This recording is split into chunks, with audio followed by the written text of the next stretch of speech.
How to effectively communicate to a makeup artist the look that you want. Let's say you're going to be a bride, maybe you're going to be in a wedding, or you're just having photos taken. How do you clearly communicate what you're going for? A picture isn't always the answer. When you take a picture like this, or this to a makeup artist, you have to explain a little bit more, because we know that you may not mean what these pictures are showing. First of all, most photos are heavily photoshopped, and what you're seeing isn't really the makeup artist's work. You're seeing the photographer and the makeup artist combination, and you're saying, I want to look like her, and we can't do that.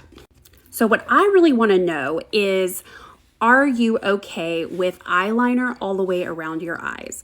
Are you okay with full coverage foundation, or do you want to see some of your own skin coming through? Does eyeshadow scare you a little bit? Do you want a matte look, or do you want a little bit of shimmer?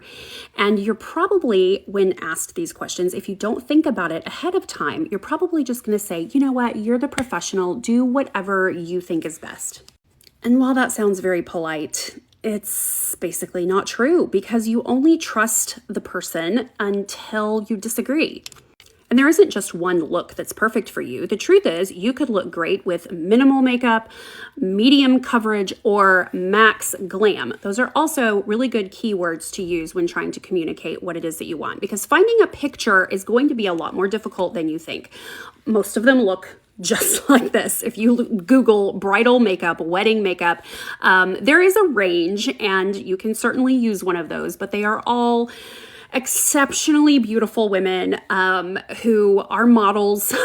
I mean, it's going to be challenging. So break down what it is in a photo that you really like, or even better, take a photo of yourself when you really loved the way that you looked and give that to the artist.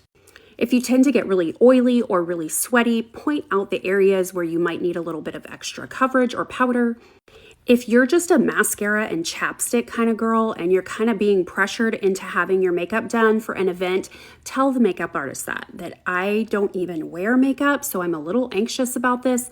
That's going to tell her to really take it easy and maybe let you approve things as you go along.